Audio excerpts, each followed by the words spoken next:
Hello, everyone. Welcome to episode 30 of Feeling Through Live. I'm joined here today by Jason Corning of Three Monkeys Communication. We're going to be talking about deafblind access and independence and a whole host of other topics. But Jason, since you were just mentioning it, you're specifically around your shirt color, why don't you talk about whatever you wanted to mention around that? Sure. Hi, everyone. My name is Jason Corning, and my sign name is JC. And we have an interpreter here. Um, so I am a white man. So that, for that reason, I have a dark shirt, so it contrasts the color of my skin. And I'm wearing black glasses, and I'm smiling.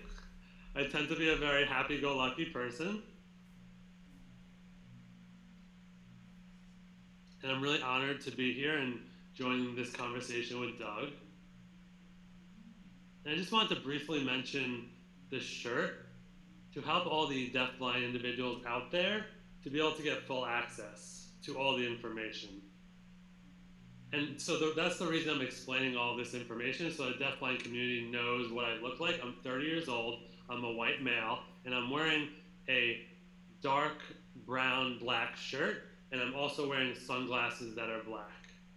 And I have short brown hair. And Jason, thank you for you're setting the right tone for this conversation, certainly.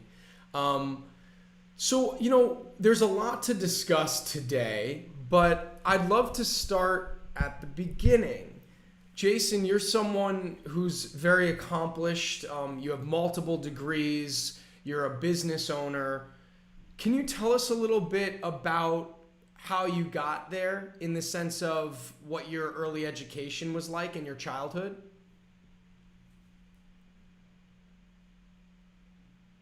This is Jason's sign. Sure. So I grew up in Wisconsin. I went to Wisconsin School for the Deaf, K through sixth grade.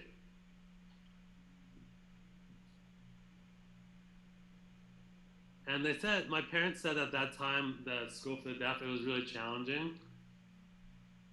They didn't really have large print books or interpreters. It was a hard time.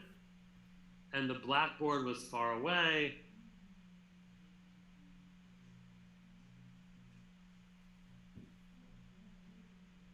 So overall, the education was okay, but there were some challenges there.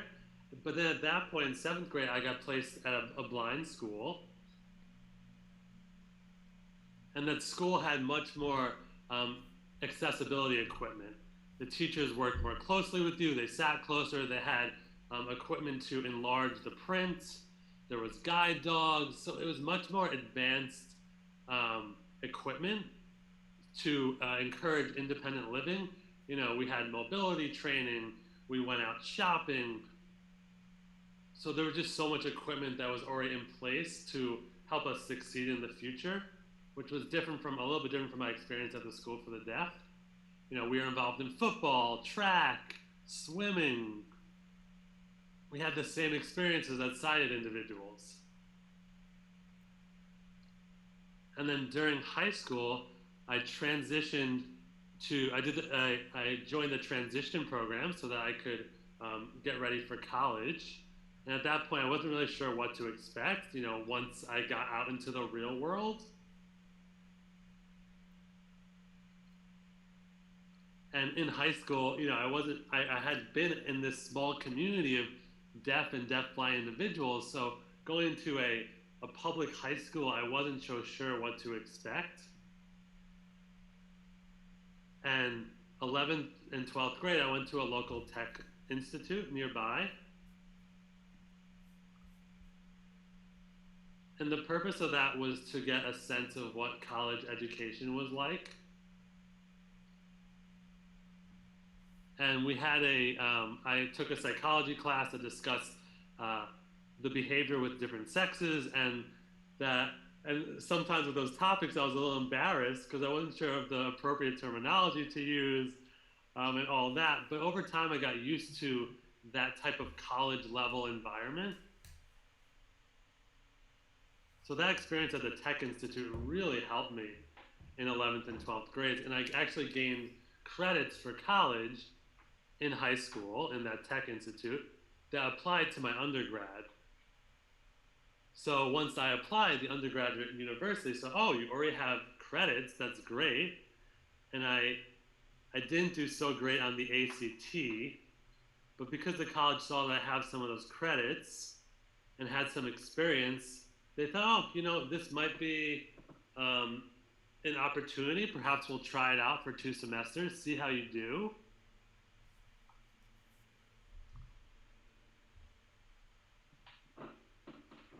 And if you keep a 3.5 GPA, you're able to stay in the program.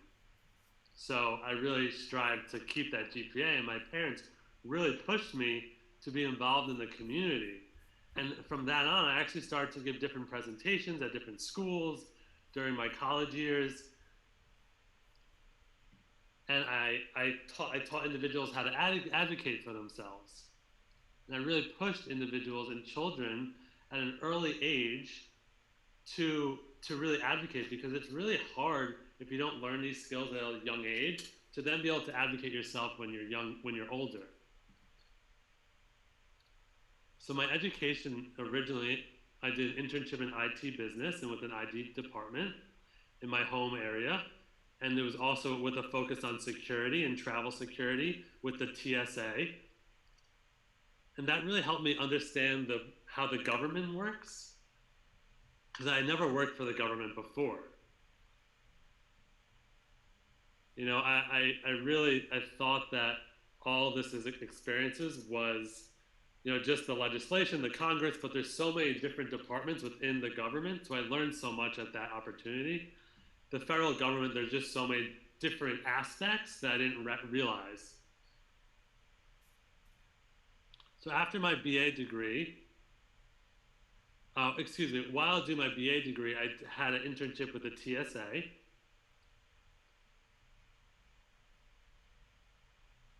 With the Department of Security, Homeland Security.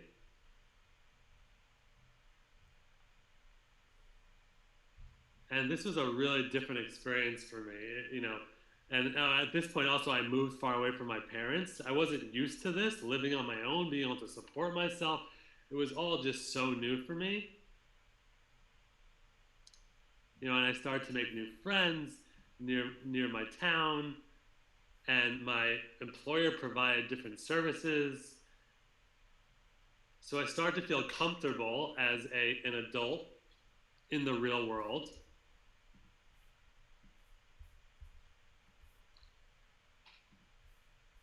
And someone at that point suggested that I should go for my master's. So I kind of searched in the Maryland community where might be the best IT departments, IT and business in conjunction, those 2 programs.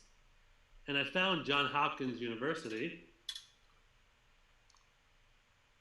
And many people ask me, oh, so you're going to become a doctor, you're going to be in the medical field. But no, they do have a small school of business called the Carey School of Business. So I did 4 years of my master's. I really took my time there with my master's. I took classes at night. And they have 3 different campuses in Baltimore and in Washington. So I really took as much credits as I could, took my time and got my master's.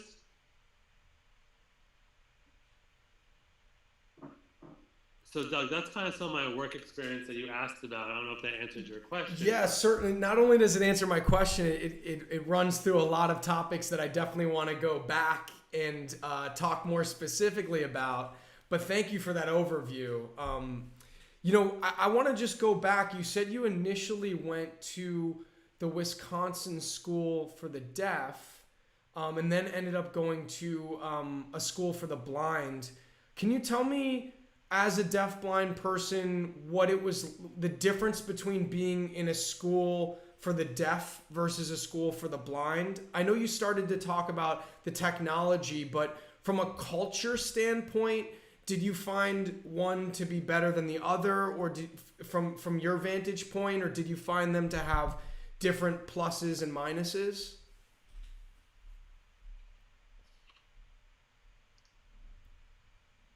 And this is Jason signing. I'm happy that you asked me that question.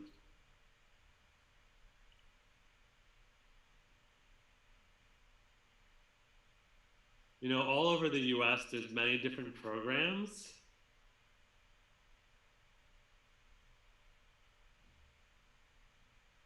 And most of the hearing sighted schools, the level of education is better than the schools for the deaf and schools for the blind.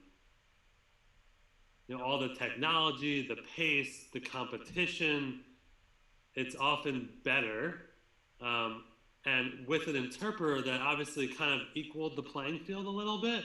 But as far as culture, the cultures are not the same.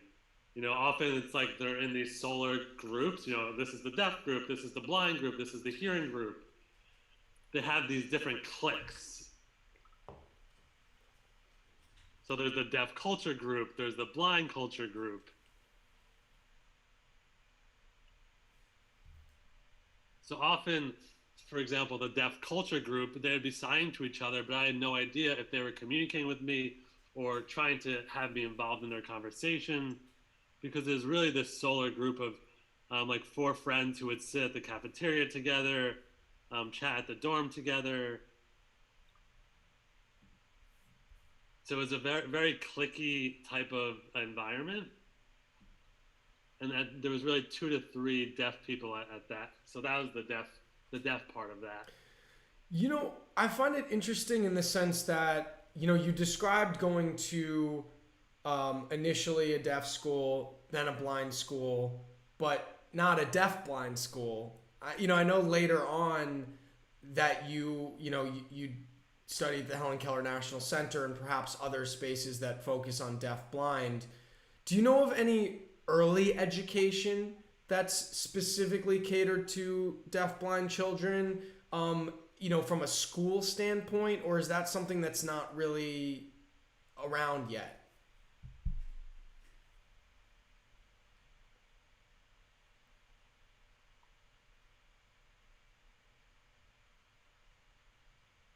I know there are very few state schools that have deaf-blind programs. Often the students are mainstreamed with the blind program.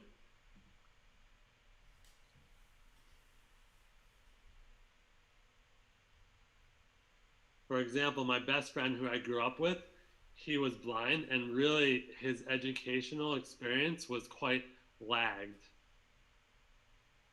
And he would join some of the middle school classes, but he was really still at an elementary level.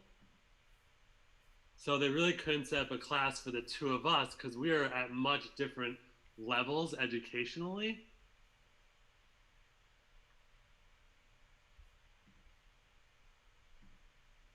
I really think it's important for all states in the US to have that accessibility and not to automatically say, oh, you're deaf blind, so let me put you in with a teacher and you'll just play games and you'll draw pictures.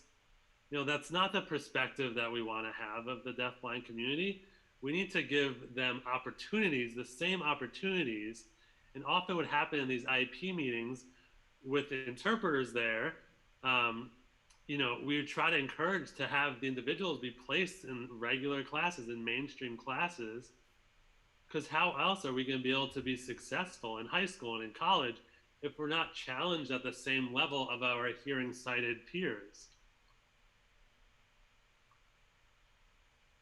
So really, there's still so many deafblind individuals who are struggling and not having the success, meeting their expectations of success that could happen. As someone like yourself who has a bachelor's degree, a master's degree, is a business owner and is deafblind, what do you most attribute your personal success to?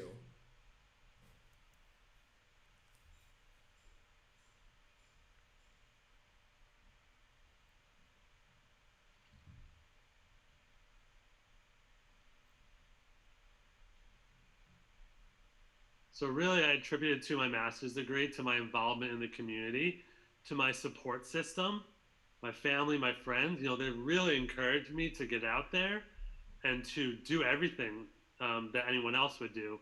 And I had great access. So that really led to my success in life. Without that access and without that support system, I would have had much more barriers in my life. So I want to pick up from where we left off in your story. So you said you worked for quite a while in government.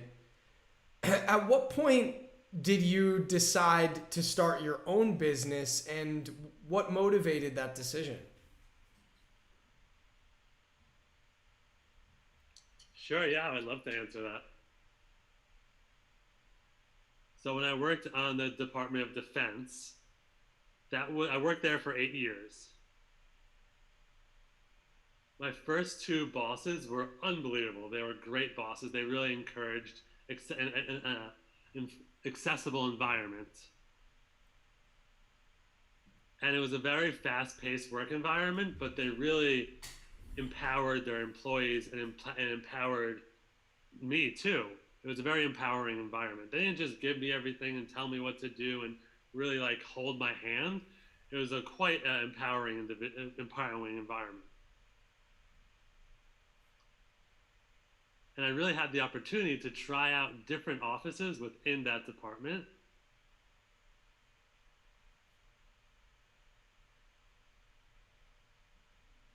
And often with providing interpreters, you can't always get an interpreter last minute.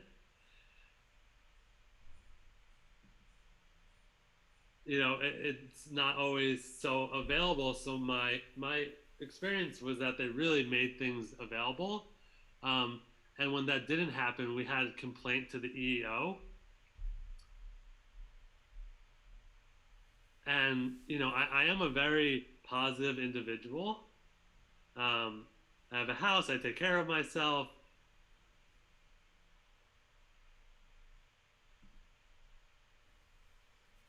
So I really decided to kind of apply for that business license to get the EEO. And it took 3 or 4 years for the EEO finally to get approved. And also to get a full-time interpreter and an SSP and pro-tactile interpreter. It really took time to get all the accessibility pieces in place and to get all the contracts in place. And a lot of interpreters don't have that pro-tactile experience, so it's really a new experience for everybody.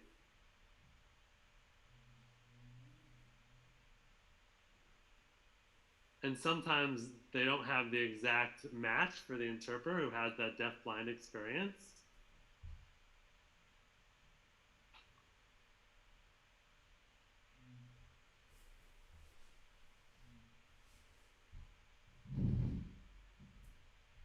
Hold on 1 second, Doug. So, often sometimes we have to communicate through writing. There's just sometimes the communication's a little challenging, so we make that work through writing, or if the interpreter is not well versed in the communication, then we kind of figure out ways to make it work with the deafblind community. I think one thing that's really interesting that you're bringing. Oh, sorry. Go ahead, Jason. Jason, I just wanted to add to my comments and clarify.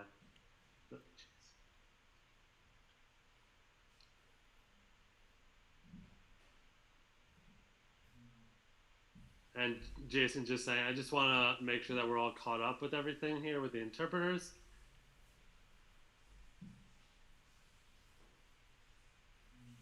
So my point here is that for different individuals, for example, there might be a math problem, and everybody approaches that math problem more easily. So for a hearing person, they might have a certain approach, but with a deaf-blind person, there's a different approach. So that really has quite the impact on the communities, maybe feeling that anxious about having the appropriate services and having job placements. And really, as a person, like, do I want to continue fighting for my rights as a deafblind individual, or do I want to find a position where I find happy, where I'm happy and content? And this is the, hold on one second, I just want to catch up. So my point is that in my previous job with the government, I was doing a lot of fighting for accessibility. So at that point, I really wanted to take a moment, and I didn't want to fight as much. I wanted to set up a business where there would be full accessibility. So that's how that all started. Thank you for allowing the interpreter to clarify. So that's why I wanted to start my business. So I applied for, excuse me, I'm really motivated. I was really motivated to get that business going. So for 2 years, we built the trust of the community, and really worked on setting everything up with the business, all of the fine details. And we wanted to make sure this business had accessibility, it had the technology, it had advocacy, and all the data systems. So it was a lot of work and a lot of, honestly, still fighting to make sure that we had everything in place.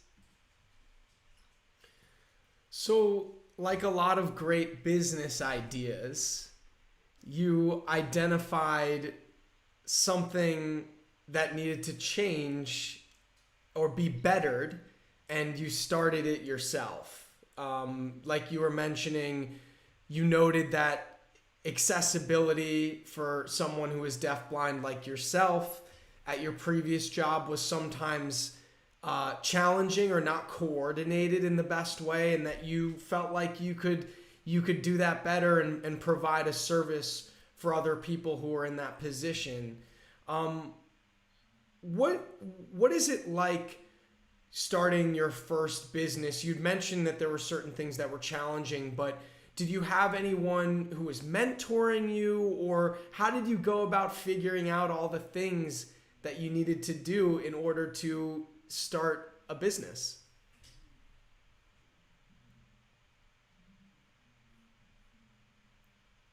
Yeah, definitely.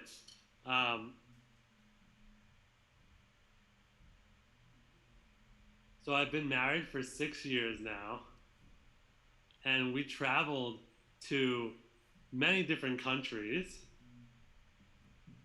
And while traveling, me and my partner, we were really trying to figure out, how can we make this work? We like to help people. We've seen so many problems within the government with interpreters, with having accessibility, with accessibility issues, and just so many different things within the government that needs to be improved. And there's been so many different lawsuits. So we're really, getting our hands dirty and trying to improve upon this system. So that's really how it all started, just with that discussion with my partner.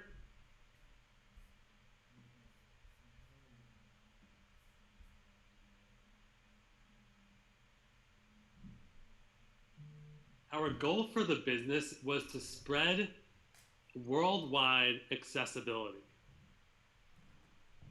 So Europe is really way ahead of us. They really cherish the diversity in their communities, in the differently able, disability communities, communities with different races. Europe is really way ahead of everyone else.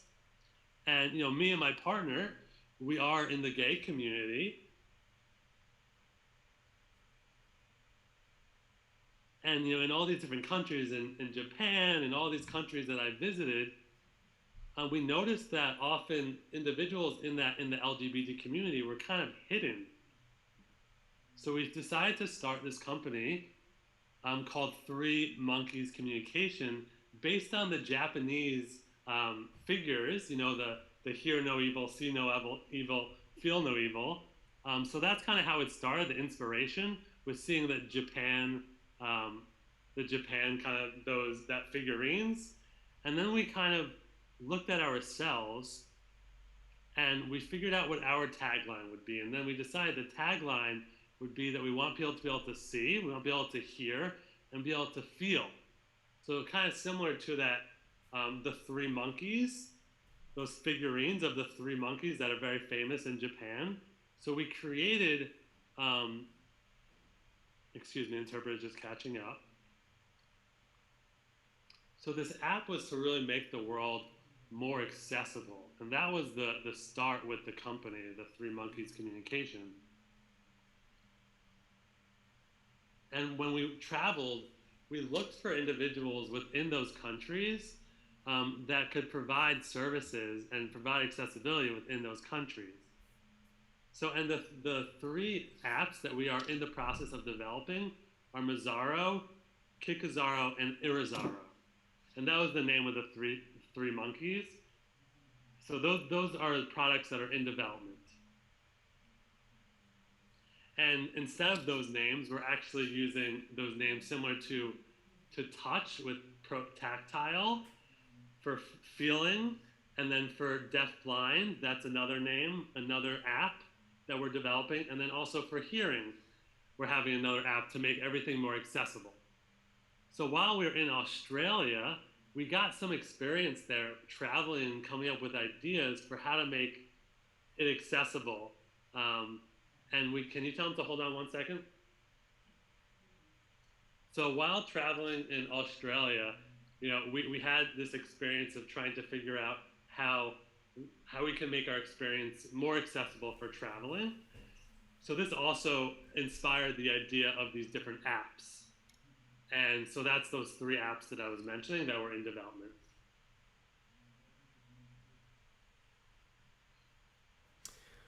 And we're caught up now. Great.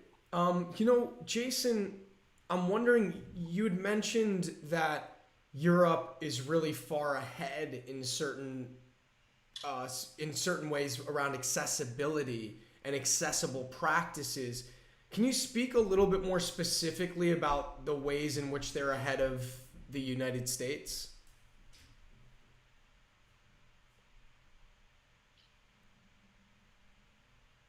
Sure, yeah.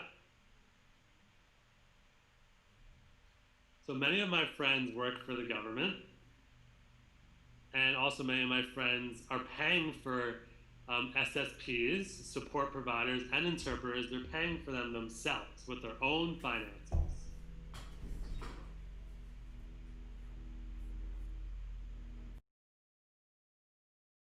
Now, in other countries, individuals who live in that country, they pay taxes. So that way those funds are available and that the consumers are not paying for it themselves. Now, another example for Brazil, Brazil really cherishes their history, and they cherish, senior citizens.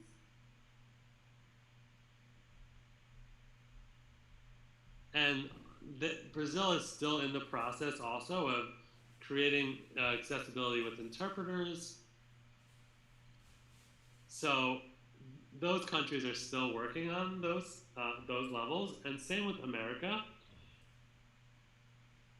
In America, we don't use tax to provide services for the deafblind community, which I think is a really great incentive that they have in Europe.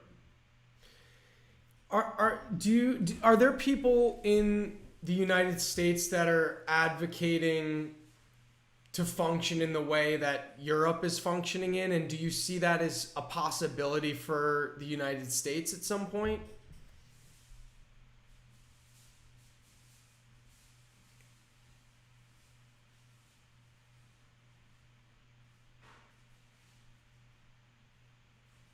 The US is improving. We now have captions, we have interpreters.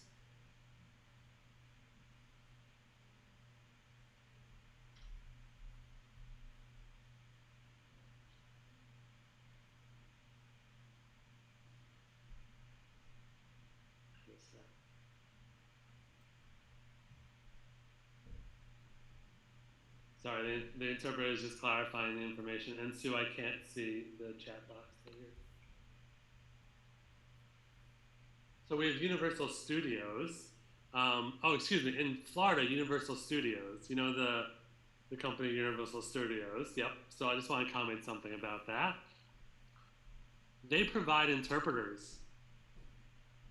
They have VIP passes for individuals who are deaf and deafblind.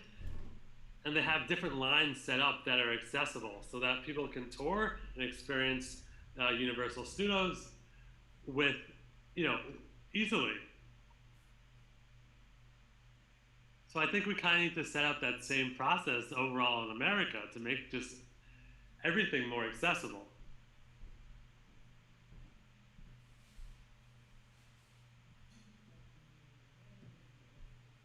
And, and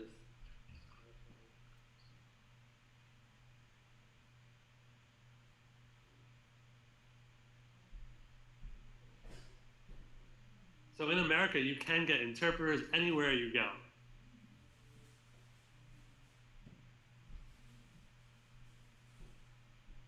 It's really easy to find interpreters because there's so many different agencies.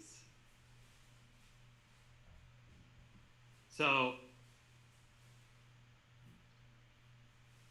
Sue, I'm sorry, can you just clarify that?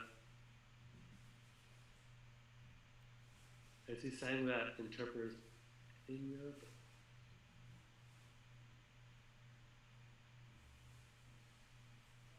So, for example, the alcohol Jameson, they won't provide interpreters so um, for traveling, they have interpreters in America for traveling, very available. So, Jason, going back to Three Monkeys communication for a moment, and by the way, I love the inspiration for the name that you described. You started to talk about, what your company does. I know there's a lot of different facets to it. So can you kind of just summarize the main components of Three Monkeys communication? Sure.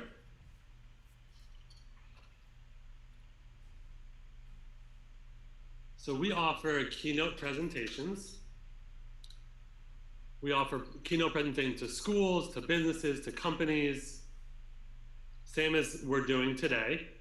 And I share my experiences of how we can make the world more accessible. And I try to provide a different perspective.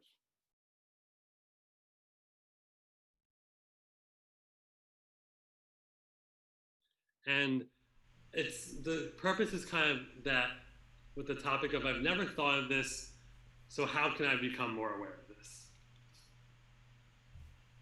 And we also provide trainings for companies. For example, we provide protactile trainings.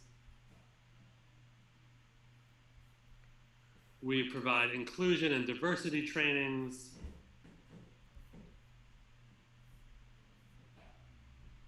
So, for example, some companies want more GDPs. So we help create an app, or might help develop an app to solve those problems. And we do consulting to basically make their businesses more accessible for the deafblind community. We also offer mentorship that includes interpreting, and to make sure that we have qualified interpreters and protactile interpreters. We want deafblind individuals to be as independent as possible so that they can travel the world, so that they can be involved in businesses, so they can have real discourse with companies. So we really teach a wide range of trainings. We do consulting. So for example, if you have a website or an app that you're creating and you want us to give you an analysis report, we can do that too, so that we can offer suggestions and ways to make your apps more accessible for the deafblind and blind communities. Plus, we have two products. One's called Mazuro, and he's just showing the sign name for it. And that's an app that focuses on deafblinds traveling. So if they're going out of country, often you might need an SSP. So we offer trainings for the SSPs for specifically with traveling.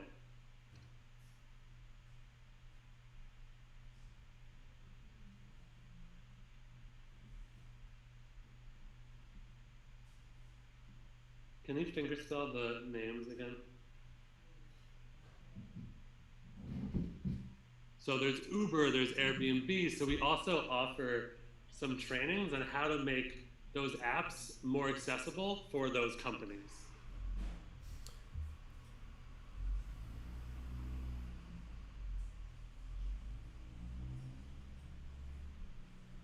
Now, lastly, the monkey, it was Zaro, that one. We have different trainings and interviews that we do on YouTube with deafblind individuals and their experience with traveling around the country. And we're actually making videos and have made videos of people's experience traveling. Because we want people to see that, deafblind individuals, we can travel, we can experience the world just like everybody else. So that's part of our business, is showing the world and doing videos that include deafblind individuals traveling throughout the world.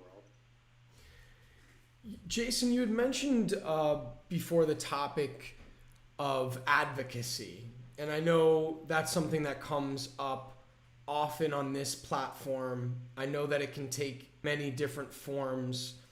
One thing, just in connecting with you over the last few weeks, the topic of advocacy around communication comes up for me.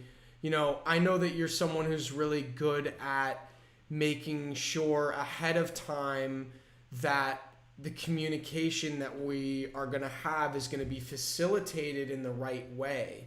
I think sometimes people assume that, we just have interpreters and we just hop on here and that's it. We just ready to go. But obviously there's sometimes a little bit more back and forth and work involved in that. And certainly you are really good at advocating for yourself around that and making sure that the communication is going to be facilitated in the best way.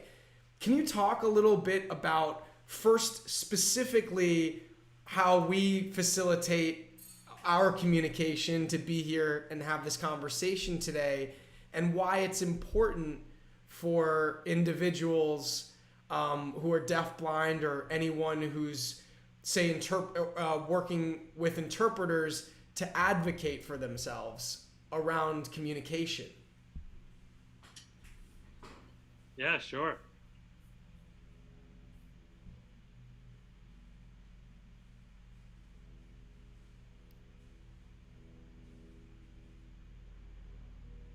So I just want to add one little side comment. I am an adjunct professor, and for each class, I need to have an interpreter. So I have to prepare my PowerPoints, all the vocab that the students need to learn, and often the interpreters show up late or right on time, and there's no time for prep, and they don't know what's going to be discussed in the class. And I have some students who actually are taking ASL 5, and sometimes the students will actually tell me that the interpreter said the wrong thing. So that really bothered me, and I never forgot that moment. So from that moment on, I made sure that I had all the prep materials ready for the interpreter so that once they entered my class, they knew the topic and the content that was going to be discussed.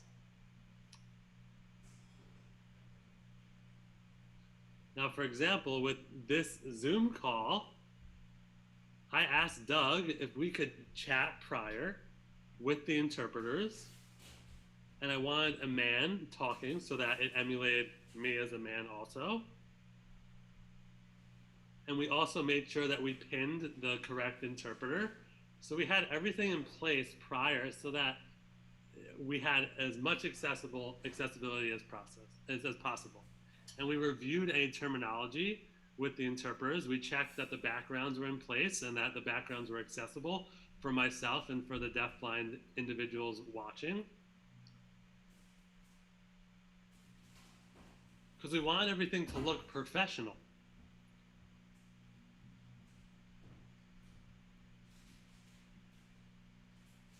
Most of the time, from my experience growing up with my teachers, with my parents, it seems like too much to ask, or people feel like it's too much to ask. But what I want to say is it's okay. It's all right. You need to do those things. Be brave, be confident, advocate for yourself. You know, if you need changes with the interpreter or the color of the interpreter's shirt, you know, ask for what you need. I've been doing Zoom presentations for a while, and I'm very comfortable with them. But the one negative with Zoom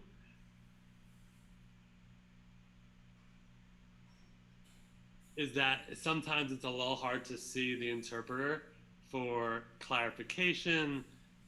You know, there's not that really facial expression being able to be read as easily on Zoom. So, of course, with coronavirus, things are more challenging, and we do the best we can. Obviously, your company deals with creating more accessibility and more accessible environments for people who are deaf-blind. What would you say to people who might say something like, well, it's just not financially feasible or practical to always have as many interpreters as you might need or SSPs as you might need. Like, sure, in an ideal world that would be great, but it's not practical or it's not feasible. What would you say to someone who might say something like that?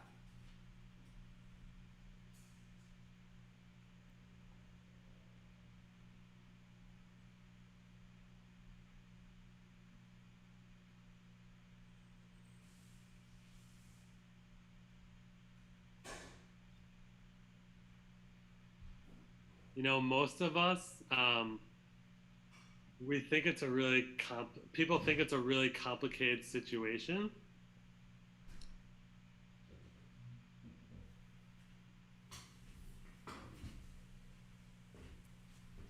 So, and we're often too concerned for the interpreter, the person to like us as an individual.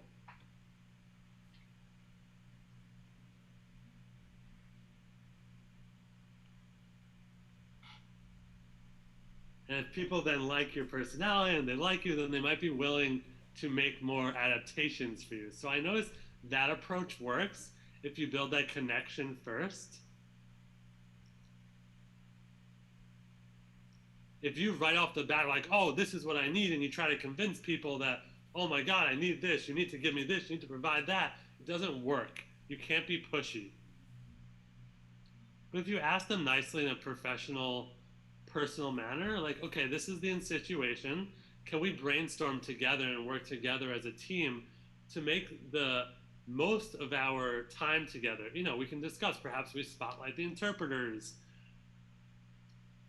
and really talk about it in a way that's more team oriented, you know, maybe suggesting different fonts or different modalities.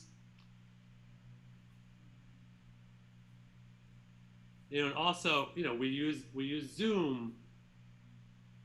So there's different creative ways to solve problems, but really it's so important to work together as a team. So we try the best we can to make it work. And I have a background in teaching, so what I do is I make sure I send the PowerPoints ahead of time. And then if there's any problems, we're prepared.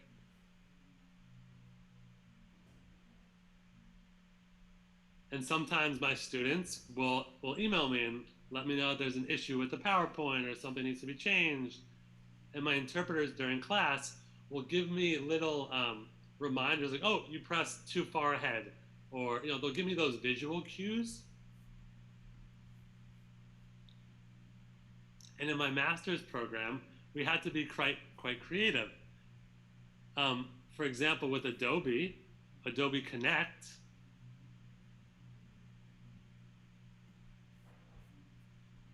we had the movies, the PowerPoints, everything on Adobe Connect, and we had to make those adaptations to make that work. But for the interpreter, it was challenging because they were looking at the PowerPoint and then looking back at me. So that's why we had to make those adaptations to then use Adobe Connect.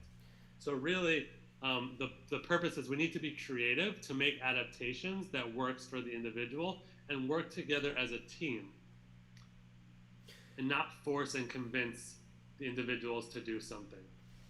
So certainly, you're speaking to a certain level of accommodation that you need to make on your end, in that if you were to just outright say all the things you needed without first building a rapport, you said it might run the risk of being off-putting to someone and making it harder to facilitate the accessibility that's needed.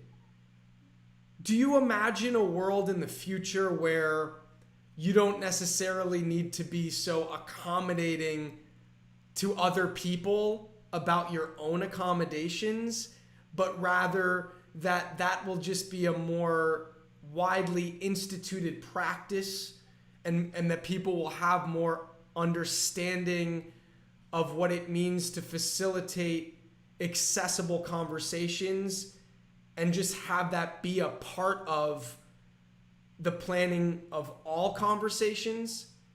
So I guess in short, I know that was kind of a long way of saying, do you imagine that at some point in the future people will just be better about providing accessibility without someone like yourself needing to negotiate that situation so much?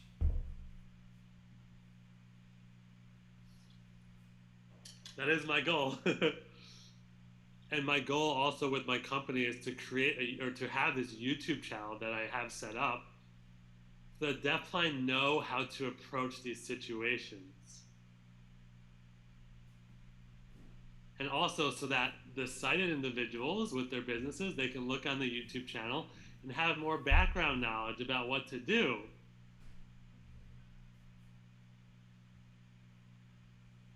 And they can see it in action on the YouTube channel, our DeafBlind experience. And that way, when they hire an individual, they will know what to do. And sometimes hiring somebody for captioning is just too much money, takes too much time. So it's just easier to have it ready on there for YouTube. YouTube do the automatic captioning. And sometimes that's effective and sometimes it's not. So we're trying to solve that problem. And that you should, by solving that problem,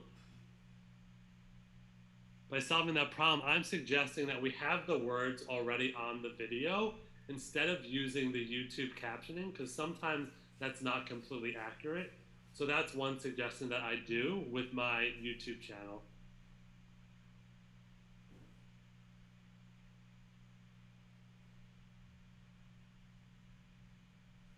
And we know that YouTube does have the subtitles automatically transcripted.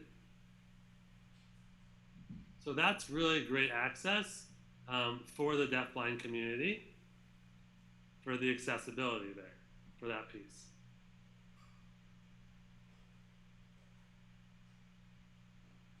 Oh, excuse me, this is an interpreting error. I'm just suggesting people don't subtitle. I think you should use the YouTube automatic transcription, because that saves money and that saves staffing.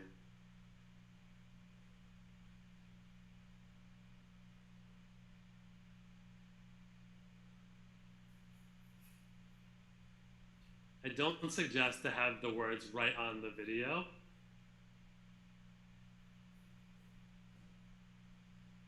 And the reason for that is people who are using Braille equipment won't be able to read it.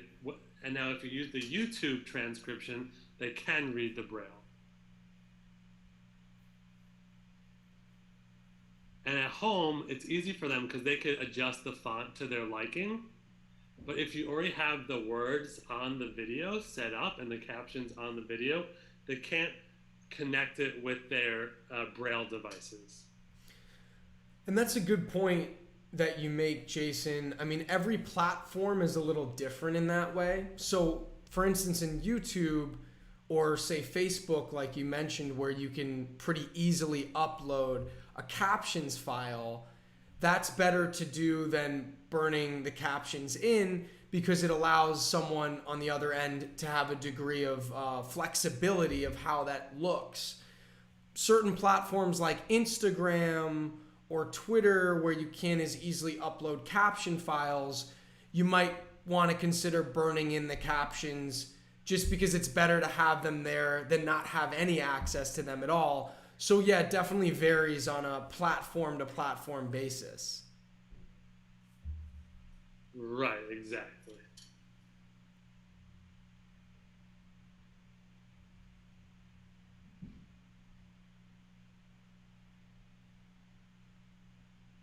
Now, YouTube and Facebook, they do have those accessible. They already have it available that you can transcript it live. So that's really nice. Yeah, no, they're getting way better with that too. I know even in the time that we've been doing these broadcasts, that the automatic live captions have gotten way better than they used to be. So it's nice to see technology being used to help create progress around accessibility, and certainly I imagine in the future there'll be even more technology to support a lot of the accessibility initiatives that you are undertaking with your company. Yeah. Many states have the resources and they're ready to get that started, but some companies don't have the finances. For example, in Maryland, we have something called the RCC. I'm trying to remember what that stands for. I forget what the acronym stands for. But they have these free resources available for meetings, and the host doesn't pay anything. And it already adds the that transcription. So we do, like you were saying, we do have some of these apps available, but some states are still catching up. So Jason, with the last 5 minutes or so that we have here, I know that you've mentioned a couple times during this broadcast and also when we've spoken prior about traveling. Can you talk to me a little bit more about your personal passion for traveling, and also maybe tell a little bit more about how you, as a person who is deafblind, travels? Sure, yeah, I'd love to. I have 2 stories to tell you. Actually 3, but maybe I'll just pick 2 at the same time. So I've traveled to the Philippines, and I was searching for an SSP in the Philippines. I made all these calls, tried to make contacts, because the people in the Philippines had never worked with a deaf individual before. And Philippines culture, language, food, I wasn't so familiar with all that. Oh, excuse me, it's interpreting error. Hold on one second. So the person who I had hired, the deaf individual, they weren't familiar with Philippines culture. So I wanted to find somebody locally who could show me around and be a quote-unquote SSP, a support provider for me.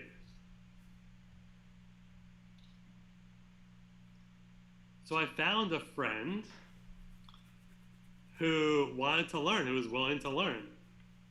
And my friend created an app that made the world more accessible for the deafblind community. So rather than spending all your money to fly another person out, why not find someone locally? And I also know a hearing sighted person who had a lot of experience with traveling. They'd been to Australia, and we climbed the bridge in Australia, the Harbour Bridge, and I was really concerned about that. But with the SSP that I found in Australia, we were like, oh, it's really dangerous. Not sure how we can make it work, but we did it, and it was a success. I couldn't imagine I would ever be able to climb that Harbour Bridge, but we did it.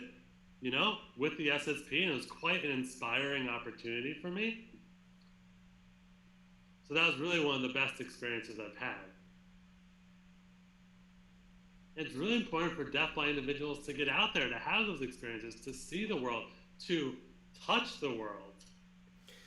And I think it relates so much to your overall mission of just, part of fostering an environment that is more accessible, friendly, and that breaks down barriers between, say, the deafblind community and the general public is more interaction between those two communities, more visibility.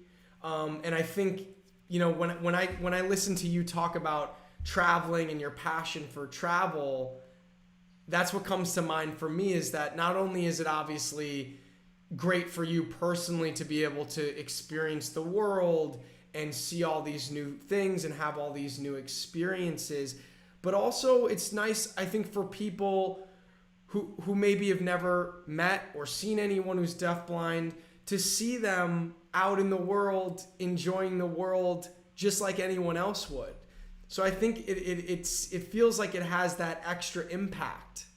Do you feel like that's been the case when you've met people while traveling? Oh, yes, definitely.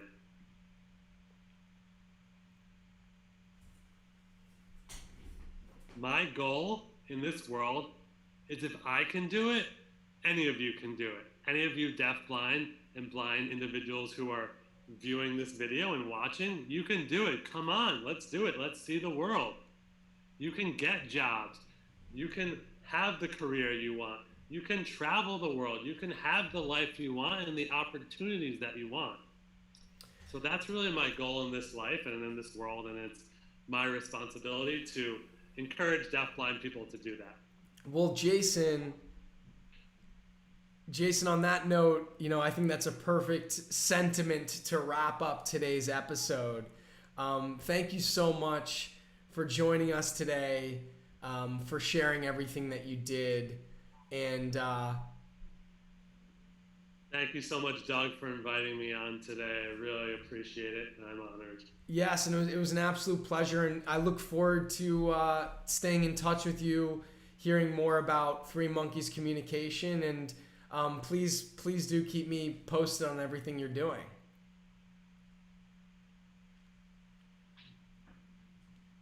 Will do.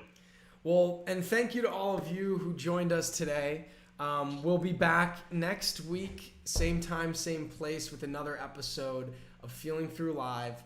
Until then, have an amazing weekend and week ahead. We'll see you then. Bye, everyone.